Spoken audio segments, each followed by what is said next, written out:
नमस्कार साथियों, आप सभी का हार्दिक स्वागत है नीरज पंत मोटिवेशन में। साथियों, आज की वीडियो में हम बात करेंगे भारतीय संविधान की प्रस्तावना के बारे में, प्रेम्बल ऑफ इंडियन कॉन्स्टिट्यूशन। साथियों, आप सभी जानते हैं कि जो हमारा भारतीय संविधान है वो 26 नवंबर 1949 को बनकर तैयार हुआ था और 26 जनवरी 1950 को हमारा संविधान लागू हुआ था। इसीलिए हम 26 जनवरी को गणतंत्र दिवस के रूप में सेलिब्रेट करते हैं। साथियों, भारतीय संविधान की प्रस्तावना की बात की जाए तो भारतीय संविधान की प्रस्तावना,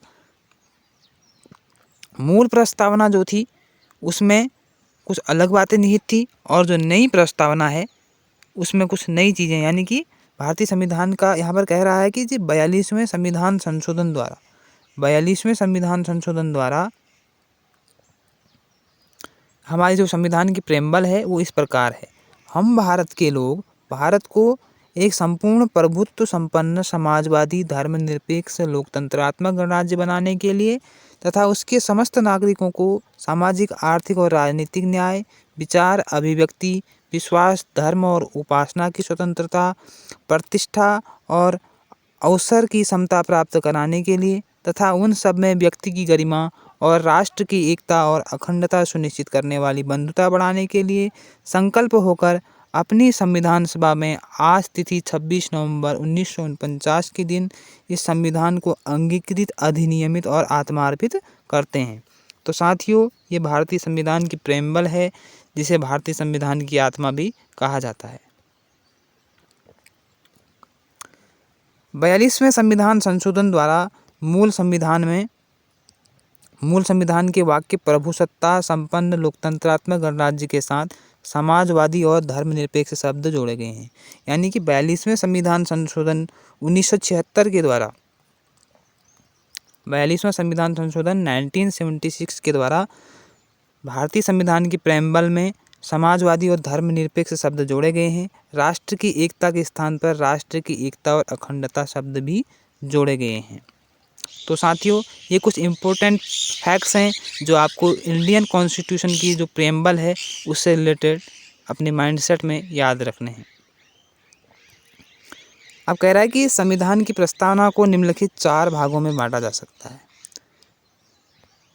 पहला है संविधान का स्रोत, सोर्स ऑफ द कॉन्स्टिट्यूशन। दूसरा है शासन का प्रकार, टाइप ऑफ गवर्नमेंट। तीसरा है संविधान के लक्ष्य, ऑब्जेक्टिव ऑफ द कॉन्स्टिट्यूशन। चौथा है स्वीकृति एवं क्रियान्वयन की तिथि, date of adoption and enactment. तो ये सारी चीज़ें हैं जो भारतीय संविधान की प्रस्तावना में निहित हैं और वो 4 भागों में डिवाइड की गई हैं। सबसे पहले हम देख लेते हैं संविधान का स्रोत, यानी कि सोर्स ऑफ द कॉन्स्टिट्यूशन क्या है। कह रहा है कि प्रस्तावना के प्रारंभिक शब्द इंगित करते हैं कि भारतीय संविधान, जो इंडियन कॉन्स्टिट्यूशन है वो जनता का है। संविधान का स्रोत जनता है, यानी कि जो आपने अभी पढ़ा कि हम भारत के लोग, संविधान की जो प्रेम्बल है उसमें पहले ही कहा गया कि हम भारत के लोग, यानी कि जो भारतीय संविधान है वो भारतीय जनता की महत्वाकांक्षा या फिर उनकी जन आकांक्षाओं को ध्यान में रखकर निर्मित किया गया है। इसीलिए इस संविधान की प्रस्तावना का अंतिम सार यह है कि भारत के लोग भारत के संविधान को अंगीकृत और आत्मार्पित करते हैं, यह भी यहाँ पर कहा गया है। तो संविधान के किसी भी प्रावधान में पृथक रूप से इंगित नहीं किया गया है कि शासन की समुचित शक्तियाँ जनता से प्राप्त हुई हैं। तो अतः यानी कि कहने का मतलब यह है कि जो संविधान है वो जनता की स्मृतियों या उसकी अभिवृत्तियों को ध्यान में रखकर निर्मित किया गया। जो फादर ऑफ इंडियन कॉन्स्टिट्यूशन है डॉक्टर अम्बेडकर, बाबा साहब भीमराव अम्बेडकर, उनके अनुसार कहा गया कि प्रस्तावना यह स्पष्ट कर देती है कि इस संविधान का आधार जनता है, इनमें निहित प्राधिकार और प्रभुसत्ता सब जनता से प्राप्त होती है।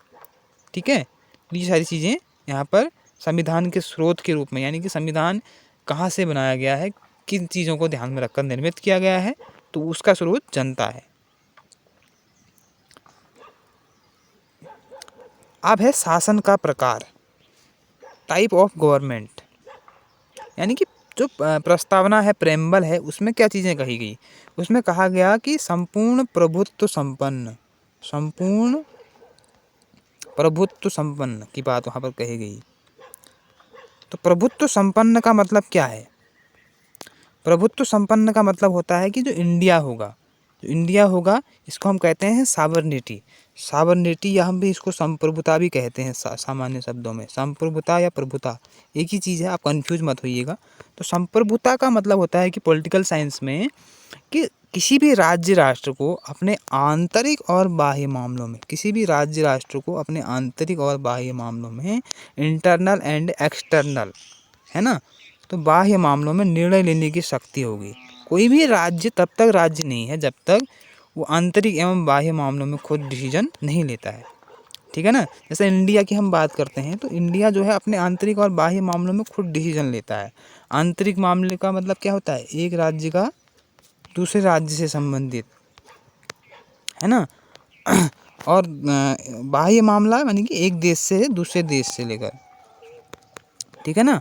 तो ये क्या है? एक्सटर्नल एंड इंटरनल इश्यूज होते हैं जिन पर डिसीजन ले सकता है। यानी कि कोई भी राज्य राष्ट्र तब तक राज्य राष्ट्र नहीं कहलाएगा जब तक उसके पास संप्रभुता नहीं है। तो प्रस्तावना में भारत को संपूर्ण प्रभुत्व संपन्न समाजवादी, अब हम बात करेंगे समाजवादी की बात। आई होप आप प्रभुता संपन्नता को समझ गए होंगे। प्रभुता या संप्रभुता का मतलब ये है कि राज्य द्वारा अपने आंतरिक एवं बाह्य मामलों में निर्णय लेने की शक्ति प्राप्त है। समाजवादी यानी कि सोशलिस्ट। समाजवादी का मतलब क्या है? समाजवादी का मतलब ये है कि कोई भी राज्य राष्ट्र जो है अपने नागरिकों को अधिक से अधिक क्या करे? वेलफेयर प्रोवाइड करे या कल्याण की भावना उनके अंदर जगाए, उनका अधिक से अधिक आर्थिक विकास करे। किसी भी प्रकार का जो अनबैलेंस है वो सोसाइटी में क्रिएट ना हो, क्योंकि समाज जो होता है वो बहुत ज़्यादा बुराइयों से भरा होता है। अर्थव्यवस्था का एक प्रकार के रूप में हम देखते हैं समाजवाद को, जहाँ पर किसी भी प्रकार का अन्याय न हो, शासन में जनता की अंतिम भूमिका हो, और साथ ही साथ जो उत्पत्ति के साधन होते हैं उस पर नियंत्रण क्या हो? सरकार का नियंत्रण हो, सरकार जन कल्याण को समर्पित हो। यही समाजवादी शब्द का अर्थ होता है। धर्मनिरपेक्ष लोकतंत्री गणराज्य का क्या मतलब होता है? धर्मनिरपेक्ष का मतलब होता है कि जो कोई भी राज्य होगा, यानी कि राज्य का कोई धर्म स्पेशल धर्म नहीं है ना। तो राज्य का कोई स्पेशल धर्म नहीं होगा, सभी धर्मों को सभी प्रक्रियाओं में समान रूप से शामिल करते हुए आगे बढ़ना होगा। तो ये धर्मनिरपेक्षता का मतलब है। गणराज्य का मतलब क्या होता है? यानी कि रिपब्लिक की हम बात करते हैं, जिसको हम रिपब्लिक कहते हैं। तो रिपब्लिक का मतलब क्या है? रिपब्लिक का मतलब ये है कि जो भारत का जो राष्ट्राध्यक्ष होगा, राष्ट्राध्यक्ष यानी कि राष्ट्रपति जो होगा वो नाम मात्र का शासक होगा, है ना। हालांकि वो कार्यपालिका या विधायी शक्तियाँ, कार्यपालिका उसको प्राप्त की जो अथॉरिटीज़ होंगी वो उसको प्राप्त होंगी, लेकिन वह एक नाम मात्र का, ब्रिटेन के प्रधानमंत्री की भांति एक नाम मात्र का शासक होगा। कौन? राष्ट्रपति। आप देख सकते हैं राष्ट्रपति की पावर जो होती है एक नाम मात्र की होती है, एक सिग्नेचर करने तक उसके काम होते हैं, है ना। लेकिन उसके पास अथॉरिटीज़ बहुत सारी होती हैं, लेकिन वो मंत्रिमंडल के परामर्श पर ही सारे काम करता है, ठीक है ना। तो ये चीज़ें भी आप रख सकते हैं, यानी कि इंडिया जो होगा वो रिपब्लिक होगा। चलिए आगे बढ़ते हैं। अब हम बात करते हैं संपूर्ण प्रभुत्व संपन्न राज्य। अभी हमने बात करी, तो संपूर्ण प्रभुत्व संपन्न यानी कि सावरनिटी युक्त जो स्टेट होगा। अब कह रहा है कि जो 15 अगस्त 1947 के दिन आज़ादी मिलने पर भी भारत को कानूनी रूप में अधिराज्य का दर्जा था। अधिराज्य मतलब ये है कि जब भारत इंडिपेंडेंट हुआ था, इंडिया स्वतंत्र हुआ था, तो उसके तुरंत बाद वो अपने आंतरिक मामलों एवं बाह्य मामलों में निर्णय लेने के लिए स्वतंत्र नहीं था, क्योंकि उसका शासन अभी भी क्या चल रहा था? ब्रिटेन के प्रधानमंत्री के द्वारा चलाया जा रहा था। तो कब तक? जब तक भारत का संविधान लागू नहीं हुआ। तो 26 जनवरी 1950 के दिन जो भारतीय संविधान लागू हुआ, तब के बाद भारत के सामने क्या आया? एक संप्रभुता आई, एक प्रभुता आई, यानी कि अपने आंतरिक और बाह्य मामलों में डिसीजन लेने की क्षमता आ गई, ठीक है। और उस समय जो ब्रिटेन के राजा थे वो यानी प्रधानमंत्री थे, वो थे क्लीमेंट एटली। तो क्लीमेंट एटली जो थे उनके द्वारा भारत के शासन पर को संचालित किया जा रहा था। चलिए आगे बढ़ते हैं। समाजवादी राज्य, अभी हमने बात करी समाजवाद के बारे में। तो समाजवादी या सोशलिस्ट स्टेट क्या होता है? सोशलिस्ट स्टेट का मतलब यही है कि 1976 में जोड़ा गया था। देखिए ये बहुत इंपॉर्टेंट फैक्ट है। 1976 में 42वें कॉन्स्टिट्यूशन अमेंडमेंट आया था। इसके थ्रू क्या किया गया था, इंडियन कॉन्स्टिट्यूशन में समाजवाद शब्द को जोड़ा गया, जिसका समर्थन सभी वर्ग के लोगों ने किया।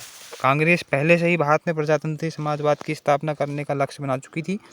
इसके साथ ही साथ संविधान में अंकित किए गए राज्य के नीति निर्देशक सिद्धांत, यहाँ पर ये फैक्ट भी याद रखना है कि नीति निर्देशक सिद्धांत, ये सारी चीज़ें क्या किया गया, समाजवाद का समर्थन करते हैं, यानी कि अधिक से अधिक वेलफेयर की बात करते हैं। सामाजिक भेदभाव को दूर करते हुए समान रूप से आर्थिक विकास में सबको क्या किया जाए, शासन में सहभागी बनाया जाए। ये बात जो है हमारा समाजवादी राज्य 1976 में 42वें 42 कॉन्स्टिट्यूशन अमेंडमेंट के द्वारा लाया गया था।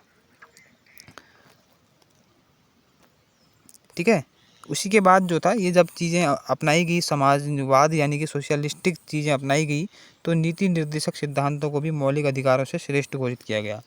क्योंकि जो नीति निर्देशक सिद्धांत हैं वो इकोनॉमिक वेलफेयर को बढ़ावा देते हैं। अब हम बात करते हैं, भारत एक धर्मनिरपेक्ष राज्य है। अभी हमने बात करी कि राज्य का कोई धर्म नहीं होगा,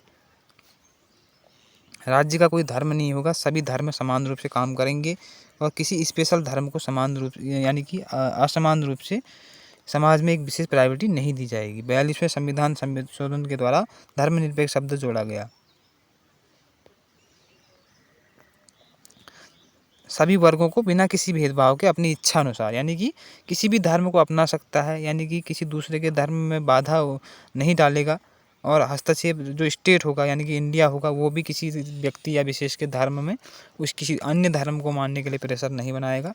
तो ये था धर्मनिरपेक्ष यानी कि सेकुलर स्टेट की बात यहाँ पर कही गई। कॉन्स्टिट्यूशन अमेंडमेंट 42 1976 में। अब है, भारत एक लोकतंत्री गणराज्य है। India is a democratic state. संविधान की प्रस्तावना में भारत को लोकतांत्रिक स्टेट घोषित किया गया, यानी कि डेमोक्रेटिक स्टेट घोषित किया गया। लोकतंत्र में क्या होता है कि जो शासन का मेन आधार बिंदु होता है वो कौन होता है, शासन का आधार बिंदु जनता होती है। लोकतंत्र में जो शासन का आधार बिंदु होती है वो जनता होती है। Democracy is rule of the people, by of the people, for of the people, ये सारी चीज़ें वहाँ पर कही जाती हैं। तो यानी कि सभी व्यक्तियों को शासन में समान रूप से भागीदार बनाया जाएगा। स्त्री पुरुष लिंग जाति आदि के आधार पर कोई भेदभाव न करते हुए भारत की संपूर्ण जनता को शासन में समान रूप से सहभागी बनाया जाएगा। ये सारी चीज़ें लोकतंत्री गणराज्य के रूप में या लोकतंत्री राज्य के रूप में कही गई। भारत एक गणराज्य है। India is a Republic. Bharat एक गणराज्य है। गणराज्य वह होता है जिसका अध्यक्ष लोगों द्वारा प्रत्यक्ष रूप से या अप्रत्यक्ष रूप से निर्वाचित हो। अध्यक्ष का मतलब क्या होता है, president of India. President of India यानी कि राष्ट्रपति। राष्ट्रपति क्या कौन होता है, जनता द्वारा प्रत्यक्ष या अप्रत्यक्ष रूप से चुना गया प्रतिनिधि होता है। और इंडिया में इनडायरेक्ट मेथड से क्या होता है, प्रेसिडेंट ऑफ इंडिया का इलेक्शन किया जाता है। तो इसलिए यानी कि जो रिपब्लिक होते हैं, इन राज्यों के जो अध्यक्ष होते हैं वो लोगों द्वारा सीधे नहीं चुने जाते। अमेरिका का अध्यक्ष भारत की भांति जनता द्वारा निर्वाचित होता है। भारत में राज्य का अध्यक्ष राष्ट्रपति है जो अप्रत्यक्ष रूप से लोगों द्वारा निर्वाचित होता है। यानी कि जो अमेरिका में प्रेसिडेंट के इलेक्शन होते हैं वो डायरेक्ट मेथड के थ्रू होते हैं, यानी कि जनता सीधे वोट डालती है। लेकिन इंडिया के अंदर क्या होता है, एक इलेक्टोरल कॉलेज होता है। इलेक्टोरल कॉलेज होता है यानी कि निर्वाचक मंडल जिसको हम कहते हैं, है ना। तो निर्वाचक मंडल में हमारे यहाँ कौन भाग लेता है, निर्वाचक मंडल अमेरिका में भी होता है लेकिन वहाँ की प्रक्रिया कुछ भिन्न है। लेकिन इंडिया में जो है एक इनडायरेक्ट मेथड का यूज होता है जिसमें जो संसद के सदस्य होते हैं, निर्वाचित सदस्य, संसद के दोनों सदनों के निर्वाचित सदस्य, संसद के दोनों सदनों के निर्वाचित सदस्य भाग लेते हैं। और राज्य विधानसभाओं के दो निर्वाचित सदस्य, ये दोनों राष्ट्रपति के इलेक्शन में मतदान करते हैं। और इलेक्शन जो है वो आनुपातिक प्रतिनिधित्व प्रणाली या फिर हम कह सकते हैं कि एकल संक्रमणीय मत प्रणाली के आधार पर किया जाता है। और राष्ट्रपति को जो है किसी प्रकार से अयोग्य पाए जाने की स्थिति में संसद में उसके प्रति महाभियोग लाकर हटाया भी जा सकता है। अब हम बात करते हैं तो साथियों, ये थे भारत की संविधान की जो प्रस्तावना है उसमें जो उल्लिखित चीज़ें थी, उनके जो शब्द थे उनका क्या अर्थ होता है, इस पर चर्चा। अब हम बात करेंगे भारतीय संविधान के उद्देश्य, objective of the Indian constitution. तो भारतीय संविधान के उद्देश्यों की हम बात करेंगे। न्याय, सबसे पहला जो उद्देश्य बताया गया है वो न्याय बताया गया है, जस्टिस। देखिए, किसी भी देश में यदि संविधान नहीं होगा, सबसे पहली बात संविधान नहीं होगा, तो वो संविधान न होने की स्थिति में उस देश में आर्थिक सामाजिक रूप से एक प्रकार की अव्यवस्थाएं पाई जाएंगी, और जो उच्च वर्ग होगा यानी कि जो संप्रभु वर्ग होगा, या हम कह रहे हैं कि जो उच्च वर्ग है, अमीर वर्ग है, वो दुर्बल वर्गों का शोषण करेगा। लेकिन अगर संविधान में कुछ चीज़ें लिखी जाएंगी, एक निर्मित रूप से उनको क्रमबद्ध वे दिया जाएगा, तो कहीं ना कहीं जो होगा समाज में एक सभ्य संस्कृति का विकास होगा, और सभी लोगों को समान रूप से क्या होगा, शासन में भागीदारी सुनिश्चित होगी, यानी कि अन्यायपूर्ण व्यवस्था नहीं होगी। तो संविधान का पहला उद्देश्य क्या है, न्याय या जस्टिस। सेकंड बात करते हैं लिबर्टी की। किसी भी कॉन्स्टिट्यूशन में लिबर्टी बहुत इम्पोर्टेंट फैक्ट होती है, और लिबर्टी का मतलब होता है कि नागरिक स्वतंत्रता और राजनीतिक स्वतंत्रता। नागरिक स्वतंत्रता का मतलब ये है कि व्यक्ति को जीवन जीने, अपने योग्य आवश्यकताओं का चयन करने। पॉलिटिकल का मतलब होता है, पॉलिटिकल लिबर्टी का मतलब होता है कि व्यक्ति को क्या है, किसी भी प्रकार से जो शासन की सहभागिता है उसमें वोट देने, उसमें इलेक्शन लड़ने, विचार अभिव्यक्ति करने, ये सारी चीज़ें जो है लिबर्टी के अंतर्गत होती हैं। कहीं पर खड़ा होना, सार्वजनिक पद में नियुक्ति, वो है ना, तो सरकारी नौकरी प्राप्त करना, ये सारी चीज़ें क्या हैं, स्वतंत्रता के अंतर्गत हैं। तो स्वतंत्रता या लिबर्टी भी इंडियन कॉन्स्टिट्यूशन का एक महत्वपूर्ण अंग है। चलिए आगे बढ़ते हैं। अब हम बात करते हैं समानता या इक्वालिटी की। समानता से अभिप्राय है कि अपने व्यक्ति के समुचित विकास के लिए मनुष्य में अंतर नहीं होना चाहिए, यानी कि किसी भी आधार पर, जातिगत या फिर लैंगिक आधार पर या फिर आर्थिक आधार पर, सामाजिक आधार पर, किसी भी प्रकार से समाज के व्यक्तियों में या फिर धार्मिक आधार पर किसी भी प्रकार से भेदभाव नहीं होना चाहिए। ये समानता की अवधारणा में ये बात कही गई है। अब हम बात करेंगे भ्रातृभाव, फ्रेटर्निटी। फ्रेटर्निटी में क्या होगा कि भारत में एकता की भावना बढ़े। भारतीय संविधान की प्रस्तावना में भ्रातृ शब्द का होना अत्यंत महत्वपूर्ण है ना। यानी कि इसमें कहने का मतलब ये है कि कोई भी व्यक्ति ये न समझे कि हम लोग अलग अलग जाति के हैं, अलग अलग धर्म के हैं, या फिर अलग अलग कैटेगरी के हैं। तो एक ही धरती के बच्चे अगर मानेंगे खुद को, तो हमारे अंदर एक एकता की भावना होगी और देश उतनी अधिक तरक्की करेगा। व्यक्तिगत गौरव को स्थापित करने, देखिएगा बहुत बार क्या होता है कि कई लोग दूसरों को ठेस पहुंचाने का प्रयास करते हैं, दूसरों को धर्म, जाति आदि के आधार पर, है ना। जैसे अंग्रेज़ लोग आए थे, हमारे गौरव के साथ बहुत ज़्यादा उन्होंने खिलवाड़ किया।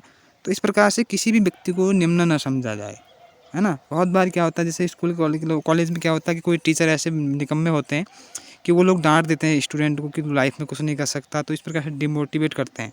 तो उसी प्रकार से इंडिया के लोगों को भी क्या होता था, पहले बहुत ज़्यादा डिमोटिवेट किया जाता था। उनकी आर्थिक स्वतंत्रताएँ, उनकी राजनीतिक स्वतंत्रताएँ, इनको क्या किया जाता था, हनन किया जाता था। तो उसी प्रकार से आज भी समाज में होता है। बहुत सारे अमीर लोग होते हैं, निम्न वर्गों को दबाने की कोशिश करते हैं। तो इसीलिए हम आपसे भी कहते हैं कि शिक्षा जो है ना, उस शेरनी का दूध है जिसे जो जितना पिएगा उतना दहाड़ेगा। तो इसलिए व्यक्तिगत गौरव को बनाइएगा, और समाज में आपका कोई हनन न कर सके, आपको दबा न सके। तो इसलिए है ना, तो इस स्थिति से अगर आप उभरते हैं तो वो आपका व्यक्तिगत गौरव है। यानी कि आपकी पर्सनालिटी, आपका पर्सनल जो फैक्ट है, उस पर कोई व्यक्ति आप पर प्रतिबंधित शब्दों का यूज़ कर रहा है, आपको दबाने का कोशिश कर रहा है, तो वो आपके व्यक्तिगत गौरव के साथ हनन कर रहा है ना। अगर उस माना कोई कृषक है, या फिर हम कह रहे हैं कि कोई कृषक है, उसका बेटा पढ़ना चाहता है, हम लोग उस पर दबाव बनाएंगे कि यार तू कहाँ पढ़ेगा।